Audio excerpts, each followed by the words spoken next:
بالله من الشيطان الرجيم بسم الله الرحمن الرحيم محمد رسول الله والذين معه أشداء على الكفار رحماء بينهم تراهم ركعا سجدا يبتغون فضلا من الله ورضوانا سيماهم في وجوههم من أثر السجود ذلك مثلهم في التوراة ومثلهم في الإنجيل كزرع أخرج شطأه فآزره فاستغلظ فاستوى على سوقه يعجب الزراع ليغيظ بهم الكفار صدق الله العظيم.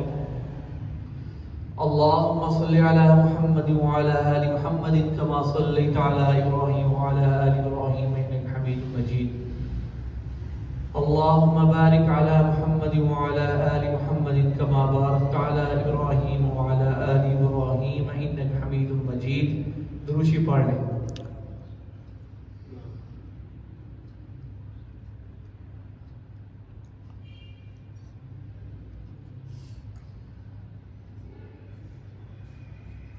معزز سامعین، چند منٹ میری طرف توجہ کیجیے. جیسا کہ میرا گزشتہ جمعے ایک موضوع چل رہا ہے، صحابہ کرام رضوان اللہ تعالی علیہم اجمعین کی عظمت کے اوپر، اللہ سے یہی دعا ہے کہ اللہ تعالیٰ میرے ٹوٹے پھوٹے الفاظ اپنی بارگاہ میں قبول فرمائے اور مجھے اس پر مزید استقامت کی توفیق دے. معزز سامعین، گزشتہ جمعے میں نے آپ کے سامنے مختلف آیات آپ کے سامنے رکھی، جس میں میں نے بتایا تھا محمد رسول اللہ کہ محمد اللہ کے رسول ہیں. والذین معه اشداء علی الکفار رحماء بینہم تراہم رکعا سجدا. پھر ان آیات کی میں نے آپ کے سامنے تشریح بیان کی تھی، جس میں بتایا کہ محمد اللہ کے رسول ہیں اور جو لوگ ان کے ہمراہ ہیں وہ کفار کے مقابلے میں سخت ہیں اور آپس میں نرم دل ہیں. پھر اس کی میں نے مزید آپ کے سامنے وضاحت بیان کی تھی. پھر اسی طرح میں نے آپ کے سامنے بیان کیا تراہم رکعا سجدا یبتغون فضلا من اللہ ورضوانا، کہ ان کو تم دیکھو گے رکوع کرتے ہوئے، سجدہ کرتے ہوئے. پھر اس کی میں نے اس آیت کی آپ کے سامنے تفصیل بیان کی. آج میں جس موضوع پر لب کشائی کرنے آیا ہوں وہ آیت ہے سیماہم فی وجوہہم من اثر السجود، کہ صحابہ اکرام رضوان اللہ تعالی علیہم اجمعین کے پیشانیوں پر، ان کے چہروں پر سجدوں کے نشان ہیں.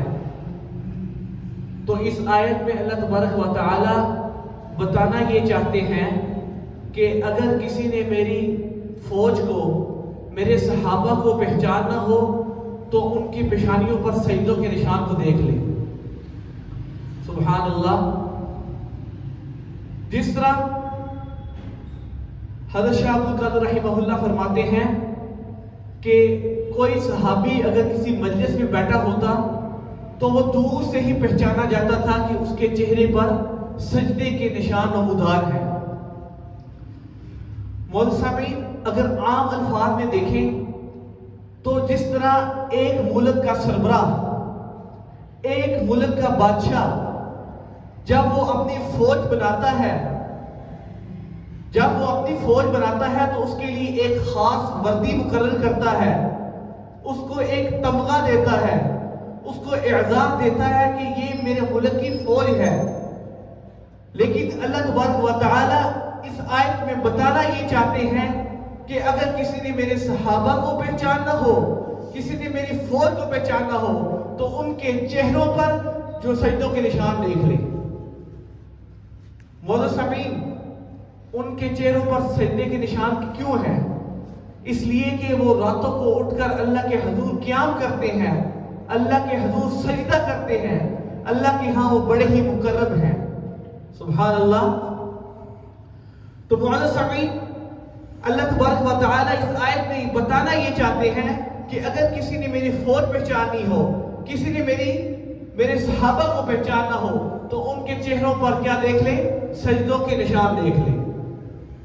معزز سامعین، آگے فرمایا ذالک مثلہم فی التوراۃ ومثلہم فی الانجیل، کہ ان کی مثالیں تورات میں، زبور میں، انجیل میں ہیں. سبحان اللہ. تو معزز سامعین، صحابہ کرام رضوان تعالی علیہم اجمعین کی پیدائش سے سینکڑوں برس پہلے اللہ تبارک و تعالی نے ان کے اوصاف کو تورات میں، زبور میں، انجیل میں بیان فرما دیا۔ میں قربان جاؤں، کتنی عجیب بات ہے کہ کتاب اللہ کی اتری موسیٰ علیہ السلام پر، اور صفتیں کس کی بیان ہو رہی ہیں؟ جناب کریم صلی اللہ علیہ وآلہ وسلم کے صحابہ کی۔ کتاب اللہ کی اتری عیسیٰ علیہ السلام پر، اور اوصاف جناب کریم صلی اللہ علیہ وآلہ وسلم کے صحابہ کے بیان ہو رہے ہیں۔ کتاب اللہ کی اتری حضرت داؤد علیہ السلام پر، اور اوصاف جناب کریم صلی اللہ علیہ وآلہ وسلم کے صحابہ کے بیان ہو رہے ہیں۔ سبحان اللہ۔ معزز سامعین، آگے فرمایا كَزَرْعٍ أَخْرَجَ شَطْأَهُ فَآزَرَهُ فَاسْتَغْلَظَ فَاسْتَوَى عَلَى سُوقِهِ يُعْجِبُ الزُّرَّاعَ لِيَغِيظَ بِهِمُ الْكُفَّارَ۔ معزز سامعین، یہاں پر صحابہ کرام رضوان اللہ تعالی علیہم اجمعین کی جماعت کو ایک کھیتی کے ساتھ تشبیہ دی گئی۔ جس طرح ایک کھیتی ابتداء کمزور ہوتی ہے، اسی طرح صحابہ کرام رضوان اللہ تعالی علیہم اجمعین کی جماعت ابتدائی طور پر کمزور تھی، پھر اس دانے میں ایک اخوا نکلتا ہے اور امید لگ جاتی ہے۔ اسی طرح صحابہ کرام رضوان اللہ تعالی علیہم اجمعین کی جماعت رفتہ رفتہ مضبوط ہوتی گئی، اتنی مضبوط ہو گئی کہ صحابہ کرام رضوان اللہ تعالی علیہم اجمعین کے حالات سازگار ہوئے، لیکن لوگ رفتہ رفتہ صحابہ کرام رضوان اللہ تعالی علیہم اجمعین کے جماعت میں شریک ہوتے گئے اور مسلمان ہوتے گئے۔ سبحان اللہ۔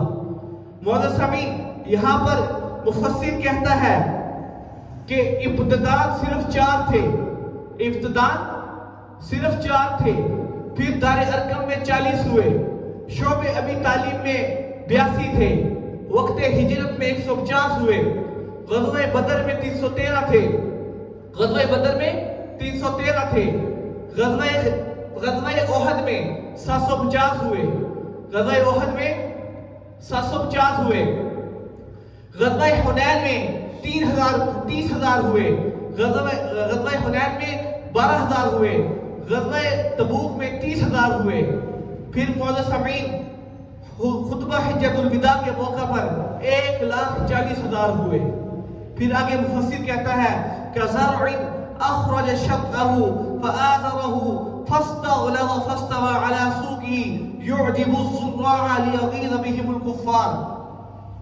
جس طرح کھیتی باغ اپنی فصل کو دیکھ کر جب وہ فصل تیار ہو جاتی ہے تو خوش ہوتا ہے، اسی طرح جب حجۃ الوداع کا موقع آیا تو جناب کریم صلی اللہ علیہ وآلہ وسلم نے حضرت ابو بکر رضی اللہ تعالیٰ عنہ کو امامت کے لیے کھڑا کیا، اور پیچھے جب صحابہ کی ایک فوج کھڑی ہوئی جماعت کے لیے، تو آپ صلی اللہ علیہ وآلہ وسلم نے اپنے جب حجرے سے پردہ ہٹا کر دیکھا تو آپ صلی اللہ علیہ وآلہ وسلم مسکرائے اور فرمایا کہ میرے 23 سال کی محنت آج کامیاب ہو گئی، کہ 1,40,000 صحابہ اپنے قدموں پر کھڑے ہیں۔ تو معزز سامعین، صحابہ کرام رضوان اللہ تعالی علیہم اجمعین پر کہتے ہیں کہ جب ہم نے آپ صلی اللہ علیہ وآلہ وسلم کی چہرے کی طرف دیکھا تو آپ صلی اللہ علیہ وآلہ وسلم کا چہرہ ایسے چمک رہا تھا جیسے قرآن کا ورق ہو۔ تو معزز سامعین، اللہ تعالیٰ میرے ٹوٹے پھوٹے الفاظ اپنی برگاہ میں قبول فرمائے۔